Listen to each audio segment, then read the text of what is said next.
여호수아 5장 10절로 12절 말씀을 중심으로 해서 하나님이 우리를 돌보시는 방법들이라는 제목으로 오늘 이 시간 또 함께 은혜의 말씀을 나누기를 원합니다. 하나님이 우리의 모든 삶을 지키시고 돌보시는 줄로 믿습니다. 우리가 시편 23편의 말씀을 이렇게 읽으면 참 위로가 될 때가 많아요. 우리의 마음이 힘들고 어려울 때 시편 23편을 쫙 펼쳐서 읽으면 참 우리가 위로가 됩니다. 여러분들 잘 아시는 이 말씀이죠. 1절 2절입니다. 야훼는 나의 목자시니 내게 부족함이 없으리로다. 그가 나를 푸른 풀밭에 누이시며 쉴 만한 물가로 인도하시는도다. 아멘. 야훼는 나의 목자가 되시고 우리를 푸른 풀밭과 쉴 만한 물가로 우리를 인도해 주시는 하나님. 주님은 우리의 목자가 되시고 우리의 인도자가 되시는 줄로 믿습니다. 그런데 때로는 우리는 내가 생각하는 푸른 초장, 또 내가 생각하는 쉴 만한 물가에 집중을 할 때가 너무나 많이 있습니다. 그래서 내가 원하는 것이 내 손에 주어지지 않으면, 내가 원하는 어떠한 푸른 초장의 그 개념과 맞지 않으면 때로는 원망하고 불평할 때가 너무나 많다라는 것이죠. 그런데 성경은 분명하게 내 생각과 하나님의 생각은 그 차원이 다르다라고 말씀을 하고 있습니다. 우리의 생각을 넘어서는 더 멋지고 더 아름답고 더 풍성한 것을 우리 하나님이 준비하고 계시는데, 우리는 내 사고에, 내 생각에, 내 기준에 맞는 것들만 끊임없이 요구할 때가 얼마나 많은지. 그래서 이사야 기자는 이렇게 이야기합니다. 이는 내 생각이 너희의 생각과 다르며 내 길은 너희의 길과 다름이라. 야훼의 말씀이니라. 이는 하늘이 땅보다 높음같이 내 길은 너희의 길보다 높으며 내 생각은 너희의 생각보다 높으니라. 누구의 생각이? 하나님의 생각이 우리의 생각보다 크고 높고 깊고 광대하다라는 사실을 우리는 의심하지 말아야 할 줄로 믿습니다. 그래서 하나님이 인도하시는 그 방법, 그 길은 너무나 다양하다라는 것입니다. 그렇기 때문에 지금 현재는 내가 모른다 할지라도 좀 시간이 지난 후에 우리의 인생을 돌아보고 내 삶을 돌아볼 때에 그 가운데의 모든 것이 하나님의 은혜였음을 우리가 깨닫게 되는 것 아니겠습니까? 오늘 본문의 말씀도 하나님께서 이스라엘 백성들, 곧 하나님의 백성들을 어떻게 돌보시고 계시는가에 대해서 말씀하고 있습니다. 오늘 본문 12절은 이렇게 이야기합니다. 또 그 땅의 소산물을 먹은 다음 날에 만나가 그쳤으니 이스라엘 사람들이 다시는 만나를 얻지 못하였고 그 해에 가나안 땅의 소출을 먹었더라 말씀하고 있습니다. 오늘 본문은 어찌 보면 40년간 살아왔던 그 이스라엘 백성들의 생활 방식을 뒤엎어버리는 획기적인 사건, 그들의 삶을 뒤흔들어 놓는 그러한 사건 중에 하나입니다. 이스라엘 백성들의 그 삶에 큰 변화가 일어났는데요, 그들의 40년간, 지난 40년간의 삶은 어땠습니까? 하나님께서 초자연적인 방법으로 그들을 돌보시는 그러한 현장이었습니다. 40년간 그들은 기적을 경험하면서 살아왔습니다. 그런데 가나안 땅에 들어서고 그 땅의 열매를 먹는 것과 동시에 하늘로부터 내리던 만나의 공급이 스탑돼 버리고 맙니다. 오늘 본문이 우리에게 말하고 있는 그러한 메시지는 무엇인가? 결론을 먼저 말씀드리면, 하나님은 때를 따라서 가장 합당한 방법으로 이스라엘 백성들을, 아니 이 땅을 살아가는 우리 모두를 돌봐주고 계신다라는 사실입니다. 오늘 본문을 통해서 우리가 하나님께서 우리를 돌보시는 그러한 방법들을 함께 생각해 보기를 원하는데요, 먼저 첫 번째로 광야에서 돌보신 하나님의 손길을 우리가 생각해 보기를 원합니다. 사실 이스라엘 백성들이 출애굽하는 그러한 과정 가운데에 급하게 그들이 모든 삶을 정리하고 나오느라 얼마나 많은 식량을 그들이 가지고 나왔겠습니까? 또 200만이나 되는 그러한 인구가 한 번 먹으려면 얼마나 어마어마한 양의 그러한 공급이 필요했겠습니까?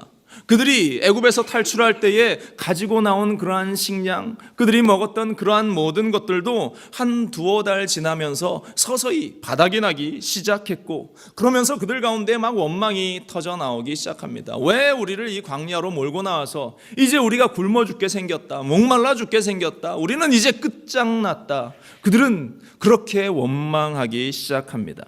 출애굽기 16장 1절로 2절입니다. 이스라엘 자손의 온 회중이 엘림에서 떠나 엘림과 시내산 사이에 있는 신광야에 이르니 애굽에서 나온 후 둘째 달 15일이라. 2달하고 15일이 지났습니다. 그들이 그 현장 가운데에서, 그 광야에서, 그러한 상황 가운데에서 이제 2달여 지난 이 시점 가운데에서 하나님을 원망하기 시작하고, 그들을 이끌었던 모세와 아론을 원망하기 시작합니다. 식량이 떨어지고 물도 떨어지고 오히려 죽게 되었다. 그러나 중요한 것은 하나님은 그들을 그렇게 내버려 두지 않으신다라는 사실입니다. 우리 하나님께서는 우리의 인생을 그냥 그렇게 내버려 두지 않으시는 줄로 믿기를 주님의 이름으로 간절히 축원을 드립니다. 여러분들, 광야하면 떠오르는 이미지가 무엇입니까? 풀 한 폭이 자라기 어려운 그러한 불모의 땅입니다. 걷기조차 힘들어요. 나가서 몇 초 견디기도 힘든 곳이 광야입니다. 제가 8월에 군대를 갔습니다. 1994년 8월에 훈련소에 입대를 했는데요, 한 50년 만에 가장 더운 여름이었답니다. 얼마나 뜨거운지. 태양이 장렬하는데 훈련병들이 막 사방에서 퍽퍽 쓰러지기 시작하는 거예요. 앰뷸런스에 실려가고, 또 얼굴은 새카맣게 따서 밤에 되면 이 사람이 있는지 없는지도 구분이 안 될 정도로 새카맣게 타는, 평균 기온이 40도를 웃도는 막 그런 섭씨 40도를 넘어서는 그러한 이 계절, 그 여름 한가운데서 제가 훈련을 받았다는 거 아닙니까? 그런데 광야는 그보다 더해요. 아프리카에서 사역하시는 선교사님의 이야기를 들어보니까요, 거기는 섭씨 50도가 넘어간답니다. 그러니까 한 120, 30도, 화씨로 하면 120, 30도가 넘어가는 그러한 뜨거운 태양. 지금 이스라엘 백성들이 서 있는 그 광야 한복판이 그러한 날씨를, 그러한 환경을, 그러한 상황 가운데에 놓여 있는 그러한 곳. 그런데 이때부터 하나님께서 그들을 돌보시기 시작했다라는 것입니다. 하늘에서 만나를 내려서 매일매일 거두어 양식을 삼게 하셨다. 출애굽기 16장 4절은 말합니다. 그때에 야훼께서 모세에게 이르시되, 보라, 내가 너희를 위하여 하늘에서 양식을 비같이 내리리니 백성이 나가서 일용할 것을 날마다 거둘 것이라. 하나님께서 만나를 주셔서 일용할 양식을 매일매일 너희에게 공급하여 주겠다라고 말씀하셨다라는 것입니다. 이스라엘 백성들의 그 광야 40년의 삶은 기적의 삶이었습니다. 만나뿐이었습니까? 그들이 고기가 먹고 싶다고 하니까 하늘에서 하나님께서 바람을 부으셔서 이 메추라기가 땅바닥에 내려 꽂히는데 희한하게 이스라엘 장막 앞에 다 쏟아지는 거예요. 그들이 장막 앞에 나가서 메추라기를 걷어들어서 삶아 먹고 구워 먹고 볶아 먹고, 이 이빨에 이 고기가 다 가시기 전에 또 하나님이 주시고, 또 먹고 또 먹고 또 먹을 수 있는 그러한 은혜를 그들에게 주셨다. 고기를 먹고 나니까 목이 말라요. 목이 마르다고 또 그들이 외쳐대니까 반석에서 물을 내셔서 하나님께서 그들에게 또 시원한, 어떠한 지하수보다 더 시원한 물을 그들에게 공급해 주셨다라는 것입니다. 광야에서 일어난 일입니다. 풀 한 폭이 자라기 어려운, 이 물 한 모금 먹기 어려운 그 광야에서 이러한 일들이 40년간 펼쳐지고 있습니다. 뿐만 아닙니다. 신명기 8장 4절에 보면 이 40년 동안 내 의복이 헤어지지 아니하였고 내 발이 부르트지 아니하였더라. 옷이 헤어지지 않고 신발이 닳지도 않고 발도 아프지 않는 그러한 일들이 40년간 일어났다. 오늘날 그런 일이 일어나면 신발 장수, 옷 장수는 다 망하지 않을까.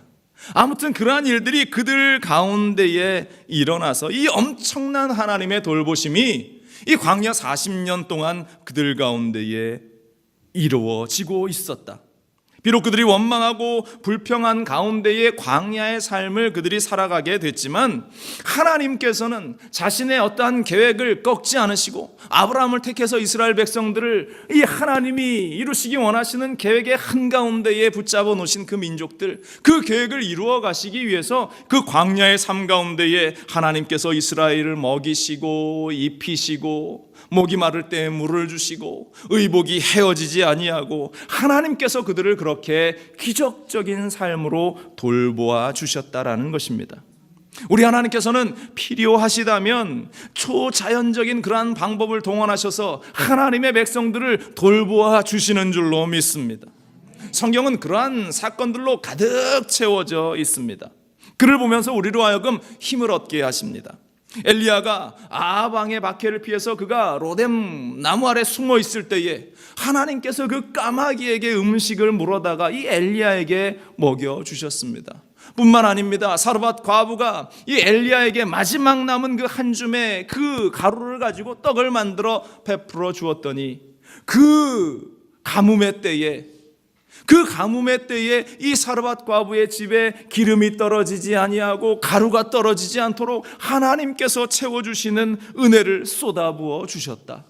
다니엘을 보세요. 그가 사자굴에 빠졌습니다. 사자굴에 던져졌을 때에 하나님께서 사자의 입을 막으셔서 그를 지켜 보호하여 주셨고, 사드락과 메삭과 아벳느고가 이 풀무불 가운데를 지나다닐 때에 털끝 하나 타지 않도록 그 뜨거운 풀무불 가운데에서 하나님이 기적적으로 그들을 지켜주셨던 사건, 그뿐입니까? 예수님께서 이 광야에 모였던 남자만 5,000명, 수만 명의 사람들을 물고기 2마리와 떡 5덩어리를 가지고 그들을 다 배불리 먹이시고 12광주리를 남게 하셨던 사건, 또 가나안 그 잔치 자리에 포도주가 떨어진 그 현장 속에서 물을 변하여 포도주가 되게 하셔서 그들로 하여금 기쁨의 잔치를 마음껏 누릴 수 있는 은혜의 역사, 기적의 역사를 주셨던 하나님의 그 방법들, 그 모든 것들, 우리 하나님은 우리의 환경을 너무나 잘 아신다라는 것입니다. 특별한 환경에서는 하나님께서 비상한 방법, 초월적인 방법들을 동원하셔서 우리를 돌보아 주신다라는 것입니다. 그런데 이것이 몇몇 사람들에게만 해당되는 일이었겠습니까? 만일 지금 이 순간에 나에게, 여러분들에게 그 사건이 필요하다면 오늘날 하나님께서는 그와 같은 기적적인 방법들로 우리를 먹이시고 입히시고 채워주시고 강건하게 해주실 줄로 믿습니다. 예전에 여의도 사역할 때에 우리 가족신문에 늘 간증거리가 실리는데요, 거기에 이다혜라는 학생 이야기가 간증으로 실린 적이 있습니다. 고등학교 2학년 여학생이었습니다. 그런데 이 아이가 화장실에서 쓰러졌어요. 뇌출혈로 이 어린아이가 화장실에서 쓰러졌는데 3시간 반 동안 그 화장실에서 방치가 되었습니다. 여러분들, 나이 드신 분들도 사람들도 이 쓰러져서 몇 분 지나면 이 살아나기가 힘든 것이 현실입니다. 3시간 반 만에 이 아이가 발견이 되었어요. 앰뷸런스를 타고 병원에 갔습니다. 얼마나 많은 시간이 지났습니까? 많은 사람들이, 의사들이 이 상태를 보고 이 아이는 이제 끝났다라고 이야기합니다. 회생 가능성이 없고 수술해도 아무런 소용이 없다라고 이야기합니다. 그것이 하루가 지나고 이틀이 지나고 중환자실에서 무려 13일이라는 시간이 지났습니다. 의사는 코마 상태, 더 이상 이 아이는 살아날 수 없다라는 판명을 내립니다. 그런데 이 아이의 할머니와 어머니는 포기하지 않았습니다. 기도를 시작합니다. 교구 식구들에게 기도를 부탁합니다. 온 교회 성도들에게 기도를 부탁하면서 함께 기도하고 또 기도하고 또 기도합니다.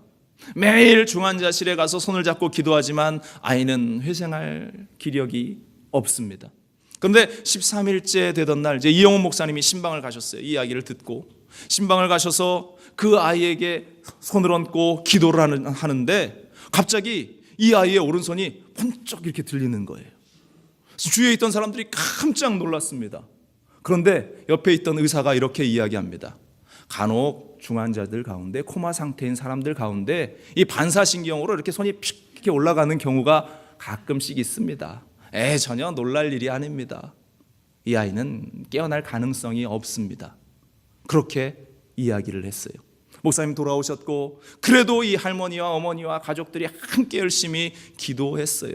그런데 기가 막힌 일이 일어나기 시작합니다. 목사님이 안수를 받고 그 다음 날부터 그 아이의 손가락이 조금씩 움직였어요. 발가락이 조금씩 움직였어요. 며칠이 지나서 이 아이가 눈을 번쩍 뜹니다. 도저히 회생할 수 없다고 했는데 그 아이가 의식을 차리기 시작했고 얼마 지 않아서 중환자실에서 일반 병실로 옮기게 됐습니다. 그리고 얼마 지나지 않아서 그 아이가 건강하게 되어서 수술도 하지 않고 퇴원하게 되는 기적의 역사가 일어나게 되었다라는 것입니다.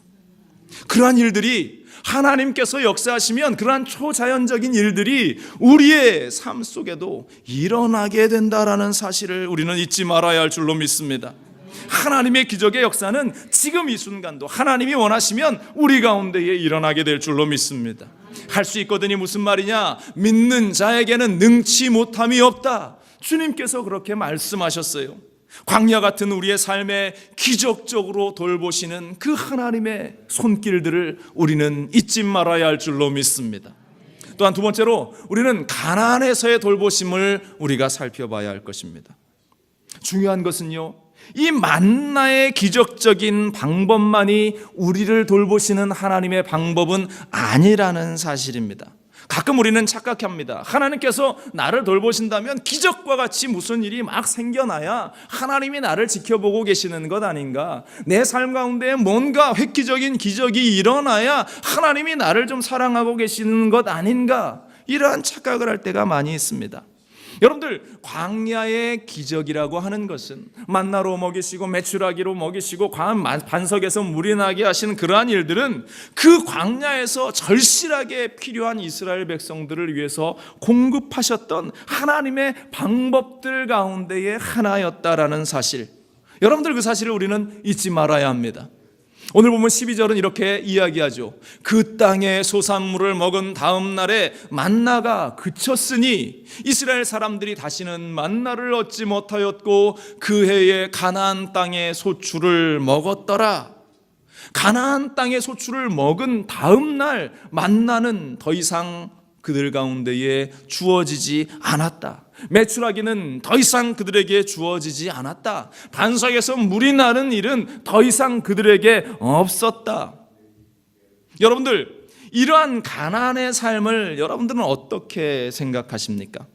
이스라엘 백성들에게 있어서 만나가 끊어진 날, 이스라엘 백성들에게 있어서 메추라기가 더 이상 떨어지지 않는 날, 이스라엘 백성들에게 있어서 더 이상 반석에서 물이 나지 않는 이날, 그들의 의복이 이제 낡아서 떨어지기 시작했던 이날, 그들의 신발이 닳아서 없어지기 시작했던 이날, 여러분들, 이 날이, 이러한 일들이 벌어지기 시작한 이 이스라엘 백성들이 불행의 시작이라고 생각하십니까? 이들의 삶이 불행이라고 여러분들 여겨지십니까? 하나님의 기적적인 역사, 만나가 없어진 이 사건이 그들에게는 불행으로 느껴지십니까?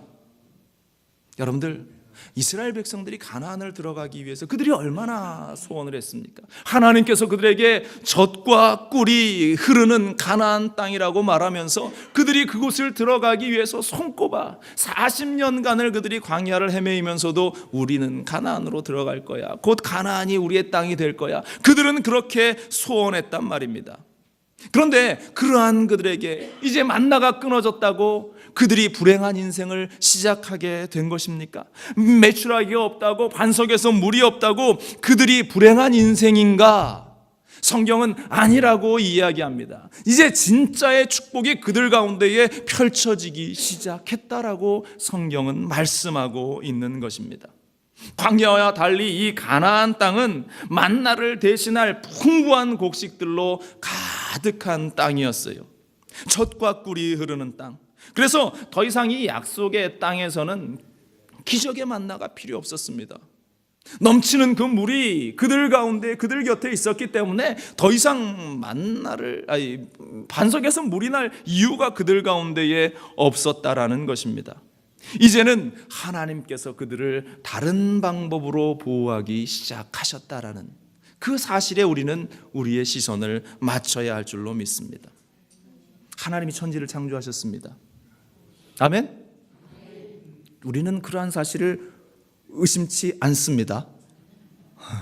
뭐가 아메바가 막 변화돼서 막 사람이 되고 원숭이가 되고 원숭이가 사람이 되고 그런 말도 안 되는 그러한 일들을 사람들은 과학이라고 그렇게 이야기를 하는데요. 하나님께서 이 땅을 창조하신 것, 그것을 어느 누구도 부인할 수 없습니다. 그런데 하나님께서 이 땅을 창조하실 때에 말씀으로 창조하셨어요. 빛이 있으라 하심에 빛이 있었습니다. 또 식물이 있으라 하심에 식물이 생겨났습니다. 동물을 하나님이 만드시고 또 사람도 흙으로 사람을 빚어서 하나님께서 만들어 주셨는데, 그런데 여러분들 만약 생각해 보세요. 지금도 하나님께서 그러한 기적적인 방법으로 이 우주 만물을 이끌어 가신다면, 막 어느 순간 뚝딱 했는데 사람 한 명이 옆에서 보지도 못한 사람이 생겨났다, 막 짐승이 막 생겨났다. 하나님은 지금은 그러한 방법을 사용하지 않으시고 자연에 하나님이 창조하신 그 이치에 맞춰서 생물들이 생겨나게 하시고 어머니를 통해서 사람들을 만드시고, 과거에 처음 하나님께서 창조하실 때는 하나님의 그 기적적인 방법으로 말씀으로 이 땅을 창조하셨지만 지금은 하나님께서 그런 방법을 사용하지 않으신다라는 것입니다. 마찬가지입니다. 하나님께서는 광야의 이스라엘 백성들이 살아갈 때는 그 만나를 통해서 그들에게 먹여야 하실 필요가 있었습니다. 그런데 지금은 하나님께서 그러한 방법을 사용하지 않고 이제는 가나안에서 얻을 수 있는 그 소출, 가나안에서 그 얻어지는 그 열매들을 통해서 이스라엘 백성들이 먹고 마실 수 있도록 그 모든 환경들 가운데에, 그들의 열심들 가운데에 하나님이 함께해 주고 있다라는 것. 그래서 이스라엘 백성들의 그 일터 가운데 하나님이 함께 하시고 그들이 일하는 들에서 함께 하여 주시고 그들의 삶과 그들의 일상 가운데 함께 하시면서 하나님이 그들을 돌봐 주고 있다라는 것. 여러분들, 이것이 바로 가나안에서 이스라엘 백성들을 돌보시는 하나님의 은혜라는 것입니다. 우리의 삶도 마찬가지예요. 때로는 우리의 삶 가운데 기적이 필요한 때가 있습니다. 나의 삶 가운데에 기적과 같은 그러한 일들이 필요한 때도 있지만, 그러나 반면에 내 삶 가운데에 끊임없이 함께 하시는 그 주님께서 나를 돌보아 주신다라는 이 사실을 우리는 그 가운데에서, 우리의 일상 가운데에서 발견해야 하는 것입니다. 생각해 보세요. 여러분들이 운전을 하고 다닙니다. 운전을 하고 다니는데 만약에 큰 덤프트럭이 여러분들의 차를 들이받았어요. 차가 몇 바퀴 막 굴러서 완전히 찌그러졌는데 하나님께서 우리를 지키셔서 몸이 상하지 않았습니다. 다친 데가 하나도 없이 우리가 그 찌그러진 차에서 막 기어 나오고 있는 거예요. 와, 얼마나 기가 막힌 기적입니까? 우리는 그러한 일을 경험하면 막 간증해요. 야, 하나님께서 내 삶 가운데에 차가 완전히 종이짝이 되어서 폐차의 지경이 되었는데 하나님이 그 가운데서 나를 지켜주셔서 뼈 하나 상하지 아니하고 나를 지켜주셨어. 피 한 방울 흘리지 않고 나를 지켜주셨어. 우리는 그렇게 간증한단 말입니다. 그런데 그보다 더 큰 하나님의 돌보심이 지금 우리 가운데 있어서 아예 그 사고가 일어나지 않도록 미연에 그 사고를 막아주신 그 하나님에 대해서는 우리가 간증하지 않는다라는 것이, 내 눈으로 보지 못했기 때문에 그런 경우가 많이 있습니다. 그러나 우리 하나님께서는 우리의 삶의 현장에서 우리가 사고를 당해서 그 가운데에 지키시는 것도 기적이지만 지금 우리가 무사무탈하게 살아가는 것, 이것도 얼마나 큰 기적인가. 저는 이것이 더 큰 우리의 기적이라고 믿습니다. 여러분들 집에서 무사히 이곳까지 올 수 있는 것, 얼마나 큰 기적을 경험하면서 이 자리에 오신지 몰라요. 여러분들 아무런 사고 없이 지난 한 주간 살아갈 수 있었던 것, 얼마나 하나님의 큰 기적인지 모릅니다. 바로 하나님의 그 보호하심을 우리는 발견하면서 감사해야 하는 것이, 내 일상 가운데 함께 하시는 그 하나님. 창세기 26장에 보면요, 하나님께서 이삭에게 복을 주시는데요, 이 만나에서, 광야에서 만나를 먹이신 그러한 기적이 이 이삭에게는 있지 않았습니다. 그런데 이삭이 농사를 지으니까 하나님께서 그와 함께 하셔서 100배의 복을 주셨더라. 창세기 26장은 말합니다. 이삭이 그 땅에서 농사하여 그 해에 100배나 얻었고 야훼께서 복을 주심으로 그 사람이 창대하고 왕성하여 마침내 거부가 되어. 여러분들 사업하시는 분들, 장사하시는 분들은 잘 아실 거예요. 100배의 수확을 거두는 것이 쉬운 일입니까? 여러분들 장사해서 내가 100배의 이익을 남겼습니다 하시는 분 손 한번 들어보세요. 쉬운 일이 아니에요. 하나님께서 이삭과 함께 하셔서 그의 삶 가운데에 100배의 결실을 얻게 하셨는데 인간의 힘으로는 불가능한 일입니다. 하나님이 그와 함께 하시고 그의 삶 가운데에 정말로 이것이 이 가나안에서 주셨던 그 복처럼 그의 삶 가운데에 어우러지면서 하나님의 그 은혜를 누리게 하셨다라는 것입니다. 여러분들, 하나님은 강물이 갈라지는 홍해와 요단강 가운데만 계시는 분이 아니라는 사실입니다. 고요히 흘러가는 그 시냇물 가운데에도 우리 하나님은 역사하십니다. 또 하나님은 하늘에서 만나가 떨어지는 그 광야 한복판에만 계시는 분이 아니라는 것입니다. 땅을 파고 씨를 심고 물을 주는 그 우리의 일터의 현장 가운데에서 하나님은 함께 하십니다. 하나님은 우레소리와 번개와 불이 번쩍이는 그러한 시내산 그 꼭대기에만 계시는 하나님이 아니라 우리가 일하는 모든 현장 가운데에 사업장과 직장과 병원과 학교와 모든 현장 가운데에 함께 하시는 분이 우리 하나님이신 줄로 믿습니다. 5,000명을 먹이시는 그 광야, 그 게네사렛 광야에만 계시는 것이 아니라 벳세다 들녘에만 계시는 분이 아니라 우리의 식탁에서 온 가족이 함께 손잡고 기도하는, 감사하는 그 현장 가운데에 우리 하나님은 함께 해 주신다라는 것입니다. 여러분들, 우리의 일상이 아무것도 아닌 것 같지만 얼마나 큰 은혜로 가득 채워진 삶인지 모릅니다. 삶의 매 순간마다 우리를 돌보시고 우리를 지키시는 그 하나님, 바로 그것을 경험하는 것이, 그것을 아는 것이 가나안에서의 그러한 하나님의 돌보심, 그 현장이라는 사실이라는 그 은혜, 여러분들 그것을 잊지 말아야 할 줄로 믿습니다. 그렇다면 우리는 무엇을 기억해야 하는가? 우리 주님의 변함없는 사랑을 우리는 의심하지 말아야 한다는 것입니다. 광야에 있어도 하나님의 돌보심이, 또 가나안에 있어도 하나님의 돌보심이, 우리의 인생의 현장에 어디에 있어도 하나님이 우리를 돌보시는 그것, 그 이유는 바로 사랑으로, 우리 주님의 사랑으로부터 기인된다라는 사실을 우리는 결코 의심해서는 안 된다라는 것입니다. 히브리서 13장 8절은 말합니다. 예수 그리스도는 어제나 오늘이나 영원토록 동일하시느니라. 아멘. 이스라엘 백성들이 광야에 있을 때도 함께 하셨습니다. 가나안에 들어가도 함께 하셨습니다. 지금 우리가 사는 이 현장 가운데에도 하나님은 함께 하십니다. 변함없는 그 사랑을 우리는 결코 의심치 말아야 합니다. 얼마나 여러분들 우리의 삶을 한번 돌아보세요. 얼마나 큰 기적이 우리 가운데에 많이 있었습니까? 정말로 초자연적인 그러한 기적의 역사가 우리 가운데에 있어서 내가 경험한 적도 있고, 뿐만 아니라 가나안에서처럼 우리가 열심히 일하는 그 현장 가운데 하나님께서 100배의 결실을 거두게 하신 것도 우리는 경험해 보았습니다. 우리와 함께 하시는 그 하나님, 막 우리의 삶 가운데에 흥분되는 어떠한 병자가 치료되고 일어나는 그러한 기적이 없다고 우리는 낙심해서는 안 된다라는 것입니다. 하나님이 나를 떠나셨나? 하나님이 나와 함께 하지 않으시나? 결코 그러한 의심이 우리 가운데에 생겨나서는 안 된다라는 것, 불안해하지 마시기 바랍니다. 필요하다면 하나님께서 그 가운데 역사해 주실 겁니다. 우리가 기억해야 할 것은 만나가 그쳤을 그때에 그것이 그치는 것으로 끝나는 것이 아니라 하나님께서는 이미 그 땅에 소산물을 준비해 두셨다라는 것입니다. 초자연적인 기적이 끝났다고 우리의 삶이 끝난 것이 아니라 다른 방법들로 하나님을 알아가고 하나님을 따라갈 수 있는 그 은혜들을 하나님은 준비해 놓으셨다라는 것입니다. 만나가 그쳤을 때 이제 어떻게 하나? 메추라기가 그쳐졌을 때 이제 어떻게 먹고 사나? 그것을 가지고 우리가 근심하고 걱정할 필요 없다라는 것입니다.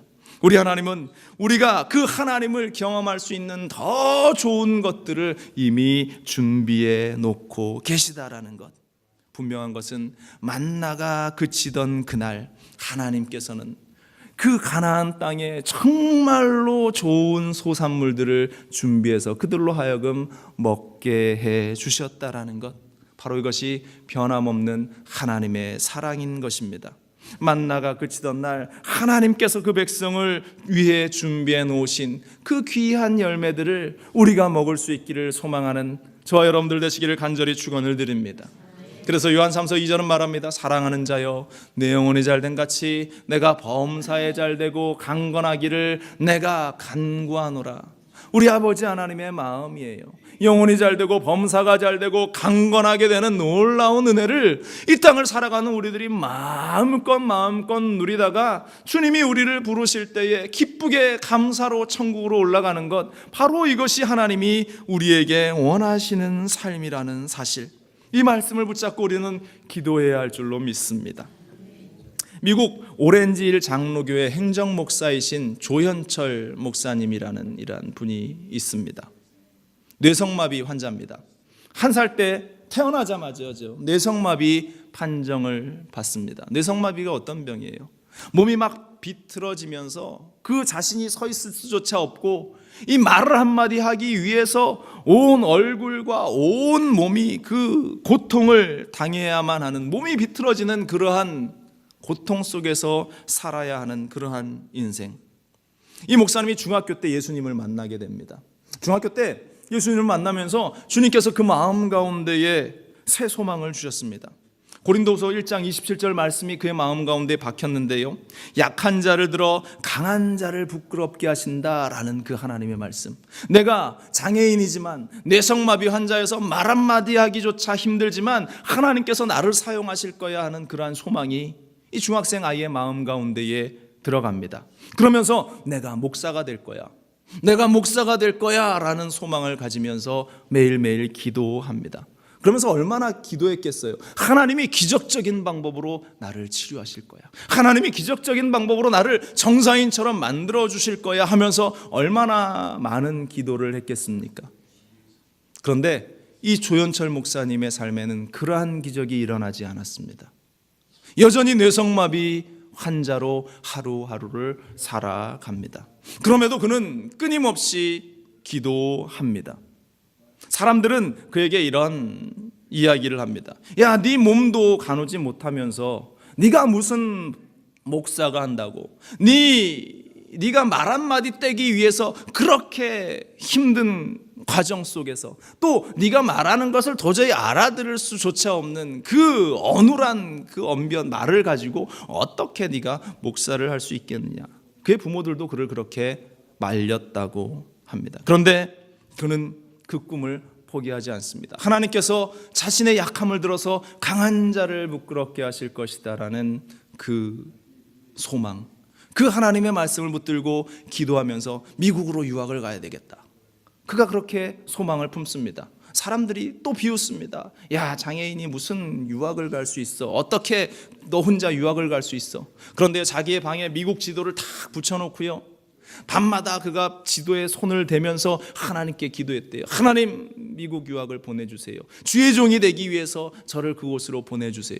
정말로 근데 하나님께서 그에게 유학의 길을 열어주십니다. 한국에서 신학교를 졸업하고 이 뇌성마비, 이 불편하신 분이 미국으로 유학을 와서요, 아주사에서 그가 공부를 하고 석사학위를 받고 지금 오렌지힐 장로교회 행정목사로 귀한 사역을 감당하는데 여전히 그는 뇌성마비 환자입니다. 말을 한마디 하는 것조차 너무나 힘듭니다. 온몸을 비틀어 고통 가운데에서 한마디 내뱉고, 그가 말하는 것, 사실 그 말조차 알아듣기 힘든 것이 이분이 지금 하는 그러한 이야기인데요. 그러나 그의 삶 속에 하나님이 함께 하셔서 하나님께서 그를 도구로 사용해 주십니다. 주님의 사랑이 그 가운데에 넘쳐나고 있음을 사람들이 발견하기 시작합니다. 발음은 부정확하고 온몸을 비틀어가면서 설교하는데 그 한마디 가운데 성령의 역사하심이 일어나고 그의 설교를 듣는 사람의 마음이 감동을 받고 믿지 않는 사람들이 그의 모습을 보면서 주님께로 돌아오는 기적의 역사가 그의 사역 가운데에 나타나고 있다라는 것이에요. 광야의 기적은 일어나지 않았습니다. 그의 병이 순식간에 치료돼서 건강한 정상적인 사람이 되진 않았습니다. 그러나 여전히 비틀어지는 그 몸을 통해서 하나님의 사랑을 사람들이 바라볼 수 있도록 하나님께서는 끊임없이 그에게 하나님의 사랑을 베풀어 주고 계신다라는 사실입니다. 사랑하는 여러분들, 하나님이 우리를 사랑하시고 우리를 돌보시는 방법들은 여러 가지예요. 어떠한 단적인 하나로서 우리가 그것을 이야기할 수 없습니다. 때로는 만나와 메추라기로 기적적인 일들로 우리의 눈앞에 펼쳐 보여주실 때도 있습니다. 그런데 또 만나가 그치는 그 현장 가운데에 하나님께서는 새로운 은혜의 길을 여러분들 가운데에, 우리 가운데에 만들어 놓고 계신다라는 사실을 우리는 잊지 말아야 합니다. 우리는 때론 늘 기적만을 구합니다. 우리의 눈앞에서 막 순식간에 뭐가 바뀌어지고 뭐가 없어지고 뭐가 사라지고 뭐가 회복되는 그러한 기적만을 우리는 이야기할 때가 너무나 많이 있습니다. 그러나 내 은혜가 족하다 사도 바울에게 이야기하시면서 그의 마음 가운데에 하나님의 위로를 주시고 진정한 사랑을 얻게 하셨던 그 하나님, 하나님의 그 돌보시는 방법이 얼마나 다양하고 얼마나 여러 가지의 모습으로 우리를 채워주시는가, 우리는 그것을 기대하며 하루하루 살아갈 수 있어야 할 것입니다. 우리 하나님의 사랑은 가장 중요한 한 가지는 우리를 사랑하시는 그 하나님의 사랑은 변함없다라는 사실입니다. 변함없는 그 하나님의 사랑이 있기 때문에 어떠한 모양으로 하나님이 우리에게 다가와서 우리의 돌보심, 우리의 필요를 채워주시든지 우리는 그 가운데에서 역사하시는 하나님을 발견할 수 있다라는 것. 온 천지가 다 변해도 변하지 않는 그 한 가지, 바로 우리를 사랑하시기 위해서 끊임없이 우리를 돌보아 주시고 계시는 하나님이 바로 지금 이 순간에 내 인생 속에 여러분들의 삶 가운데에 함께 하시고 있다라는 사실. 여러분들, 우리가 이 세상 살다가 그 우리의 뜨거운 심장이 고동을 멈추어도 우리 하나님의 사랑은 변함없다라는 사실, 그 때문에 우리는 살아가고 그것으로 우리는 만족할 수 있다라는 사실입니다.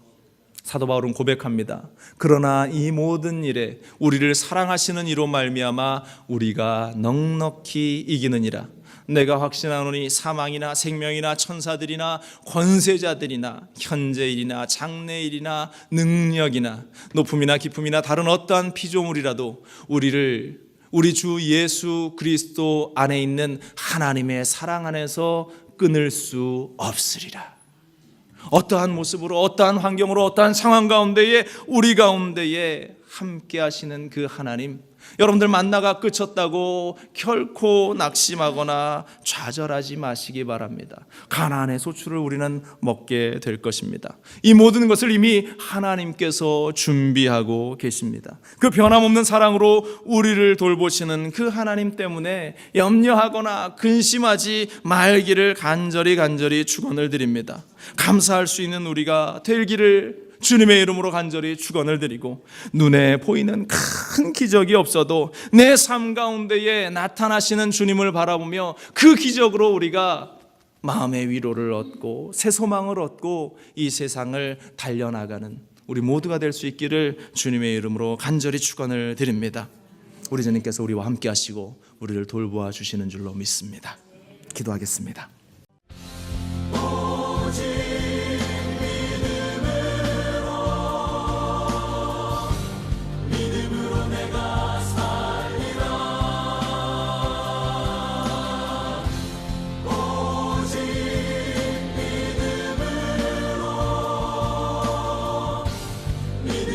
내가